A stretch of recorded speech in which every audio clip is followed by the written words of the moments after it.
Bonjour à tous, c'est l'heure du clap de fin sur ce MIPIM 2019 et qui de mieux pour tirer le bilan de cette 30e édition que son directeur Ronan Vaspart. Bonjour. Bonjour Baptiste. À l'heure de refermer les portes du Palais des Festivals, quel bilan tirez-vous de cette 30e édition anniversaire?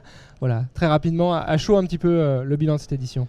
Bien écoutez, à en croire les retours des clients que j'ai depuis quelques jours, je pense que c'était une très très belle édition anniversaire. J'ai des clients très satisfaits, beaucoup de rencontres, beaucoup de business, beaucoup de contenu également, des conférenciers et des panélistes de très grande qualité.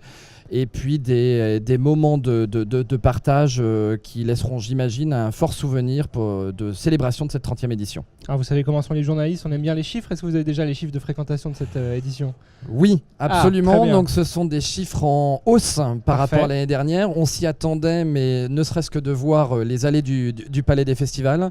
Donc nous avons accueilli cette année 26 800 personnes au MIPIM, c'est-à-dire une forte augmentation puisque nous étions 26 000 l'année dernière, donc une très belle performance pour ce MIPIM 2019. Parfait, bien, très bravo à vous pour cette performance. Il y avait une thématique qui était à l'honneur cette année, c'était le futur. On a vu aussi le sommet avec les jeunes décideurs du secteur.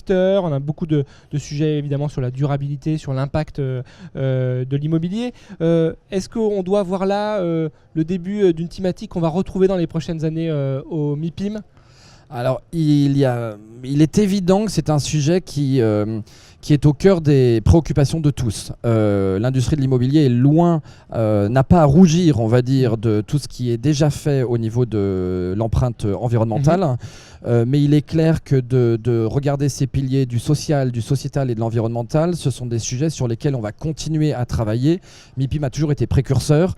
Le fait d'en parler cette année, c'est aussi un moyen de challenger la communauté et de leur dire ô combien c'est important de continuer à avoir ça en tête. Sur la jeunesse, vous en parliez à l'instant, oui, c'est aussi une volonté. On fête le 30e anniversaire. Évidemment, on était ravis de célébrer nos pionniers, mais on est ravis aussi de travailler avec les générations à venir.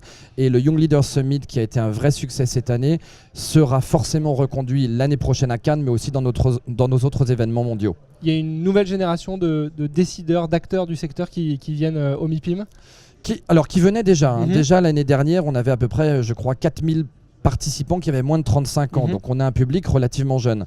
Ils sont encore plus nombreux cette année. Et oui, évidemment, MIPIM va évoluer avec les nouvelles générations, les nouveaux décideurs.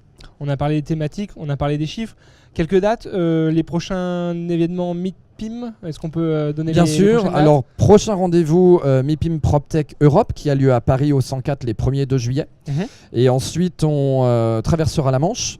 Et on ira à Londres dans un tout nouvel événement, le MIPIM UK Summit, qui est un événement qu'on remodèle. Voilà, je cherchais le mot français, qu'on remodèle pour aussi accompagner la transformation aussi de la politique de ce pays. Bien et sûr, qui aura lieu le dans 14, particulier.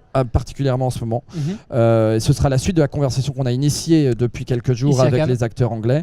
14 et 15 octobre à Londres, centre-ville. Et enfin le MIPIM 2020 MIPIM 2020, du 10 au 13 mars 2020, pour le 30e, on va dire, anniversaire, puisqu'on est né en 1990. Parfait. Donc, eh bien, rendez-vous 2020. Merci beaucoup pour votre venue sur ce plateau. Merci de nous avoir accueillis également sur ce MIPIM 2019. C'était un plaisir d'être présent à vos côtés à Cannes cette année. Merci à vous de nous avoir suivis.